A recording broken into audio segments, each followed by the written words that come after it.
I am okay saying goodbye to God. You and I have the spark of the divine within us, and we are children of this. For some, the belief in God brings hope, faith, and a sense of purpose. But a growing number of people are speaking out about the opposite belief, that there is no God. For some, this is a slap in the face. The more extreme even think it should be punishable by death. But atheists insist it's time to spread the word. Clifton Joseph has more.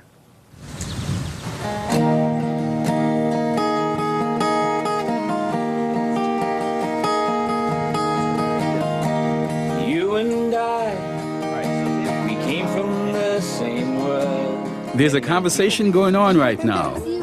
From the young skeptics at summer camp There was no camps for humanists. Get up and burst out to the crusading atheist hip-hopper to basement atheist meetups. I mean, what God are you talking about? Unbelievers are congregating, coming out and spreading the word. Crickets across the sky.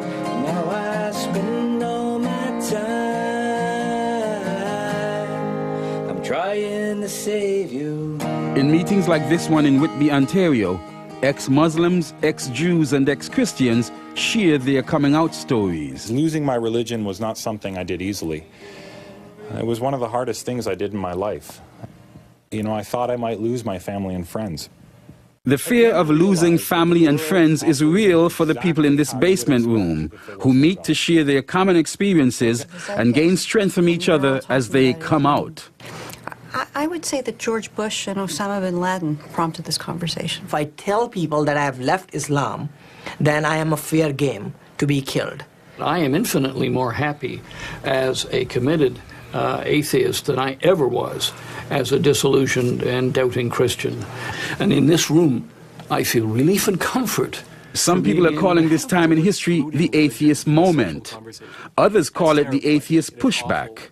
There's no doubt there is a neo-atheist movement afoot, as evidenced by recent bestsellers like The God Delusion, God is Not Great, and Letter to a Christian Nation.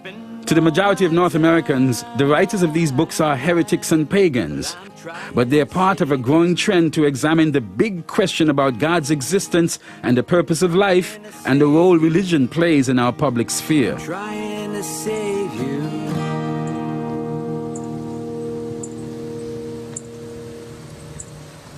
I was watching a hummingbird yesterday in the hollyhocks, absolutely gorgeous. And when you see something like that, it's part of the reflected glory. The whole of nature is an expression of the mind of God, I believe. And we are, just as we are. Tom Harper is a theologian and author whose lifelong study of religion has only sharpened his sense of awe in God's creations. And the whole of the galaxy spinning beyond, I mean, right now, billions upon billions, as you know. I mean, it just staggers imagination. It does boggle the mind, and the recent images of the seemingly infinite cosmos are used by both the believers and the non-believers to back up their case.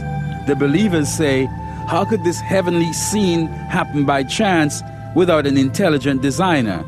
The non-believers cite infinite regression. If God made all of this, who made God? True belief in God involves a commitment of the whole person to that ineffable mystery, the glory or the splendor at the center of all life. God is in and through all of that, from the butterfly right through. Are these butterflies evidence of a higher power, a God, or are they simply a natural phenomenon? Beautiful, yes, but godly, maybe. Butterflies are often pointed to as proof of God's existence and of his exquisite designer patterns. But while butterflies undoubtedly are beautiful, and admittedly, I grew up thinking of them as one of God's more spectacular creations, the question must be asked, are butterflies and other natural wonders proof enough that there is a God? I'm a child of one lesser God. No superstitious baloney, your moody, temperamental, invisible homies. If it exists, then show me.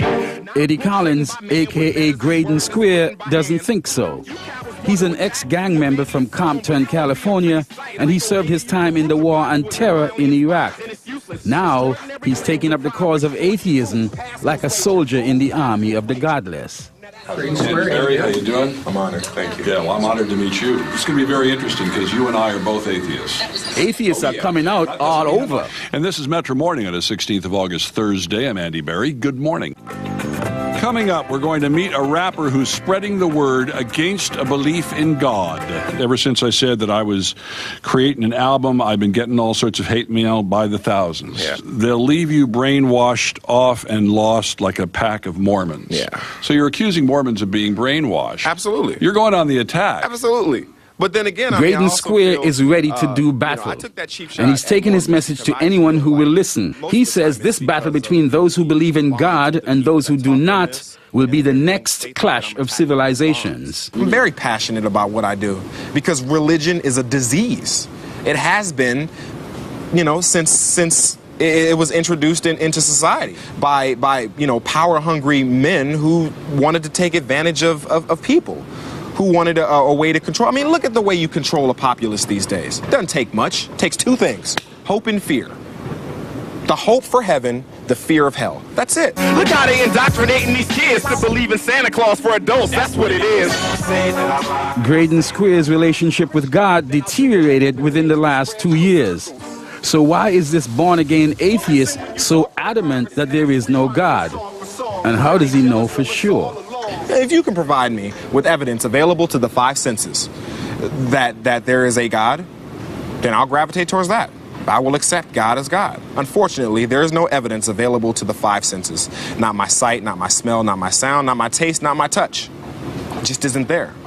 So there's no proof there is a God. If I believe in God, if I've committed my life to God, and there's some reason why I shouldn't, I'm the first one that wants to hear that. I'm the first one that wants to see what this proof is. I don't see any proof, that's all. And there's no proof there is not a God. Where lies the burden of proof? Both the believers and the non-believers want tangible evidence. Just look at this. Sunshine, blue skies, palm trees, and the shimmering ocean. Who says there's no God? The burden is not upon the atheist to prove the absence of God.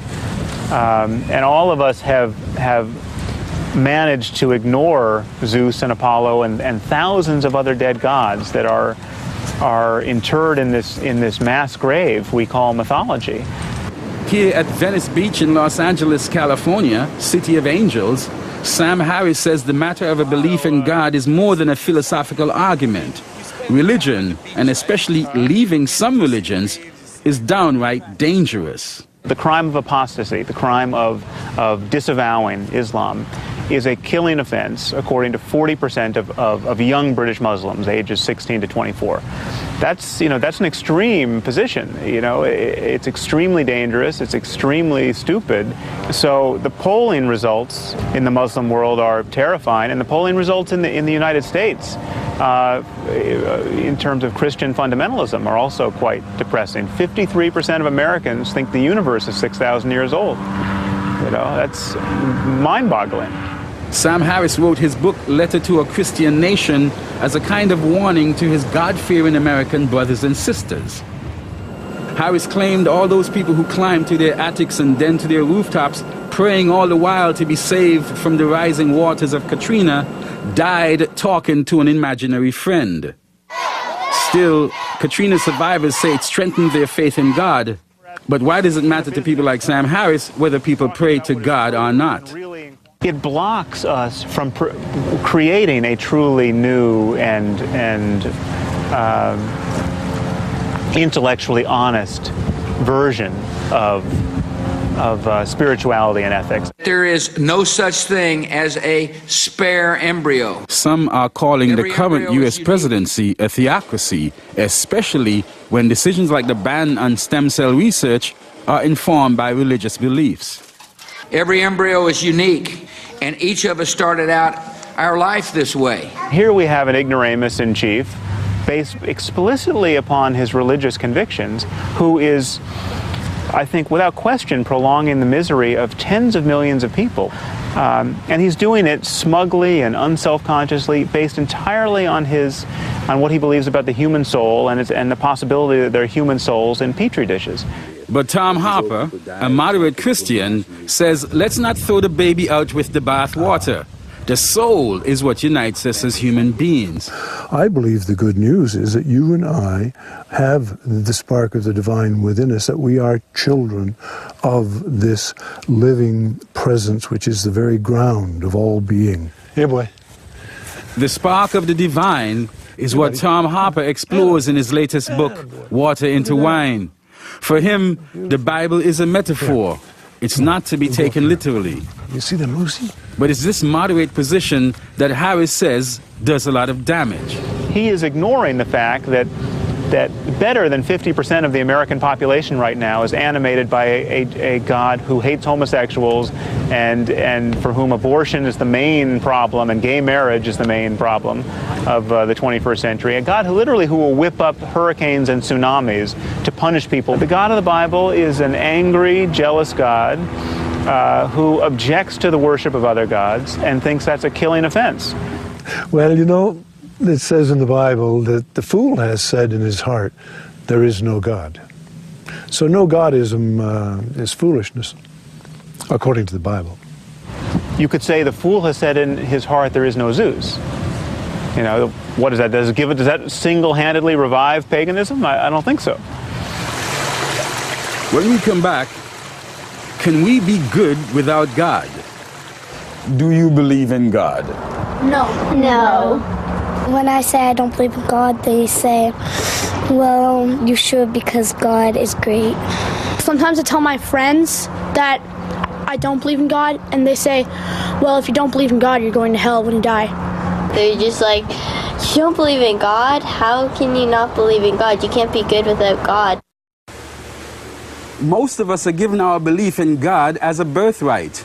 It's passed on from generation to generation, much like this children's Bible. It's where we learned about the golden rule. Do unto others as you would have them do unto you. Some people even argue you can't be good without God. But what do unbelievers pass on to their children? So today we're going to talk a little bit about secularism. These young people at Camp Quest in Niagara Falls, Ontario, call themselves freethinkers. The summer camp was started by Chris and Kathy Meidel to promote secularism, separation of church and state. All kinds of free thinkers can be with other children like them, because sometimes the children feel alone when they're among, the majority of their religious peers. They feel alone. Me, I believe that there is no God, but they all believe that there is God. So I am saying I don't care what you think. I think that there is no God. It doesn't matter. Without God in your life as such, how do you develop your moralities, how to see the world? What is that based on? It's like, if you want to be treated nice, you just treat other people nice, not because you're going to go to hell if you don't. We should only treat people the way that we would want to be treated. You have to be a little bit bold. I think it's similar to what the gay community experienced. You have to take the first step and say, no, I'm not like what you say. I am a good person. I'm this, I'm that. I don't follow your beliefs. I don't follow your lifestyle. But that doesn't make me bad. I'm just as good as you are. I'm just like you. I just have a different philosophy. I just have a different lifestyle. How was it for you when you came out of the closet? It was a little scary, but I kind of, at that point, you go, this is who I am. If you're not going to, if you can't accept it, that's your choice, but I'm not going to pretend to be something that I'm not. I feel a sense of pride about being an atheist when I do a good thing, that it really is, it's coming from me. I'm doing it as a active contributor or co-creator of the world and the society that I want to create. And that world for the Meidels is a world without God in everyday rituals. Well, I can't sing the national anthem of my own country with the same degree of pride as a Christian can.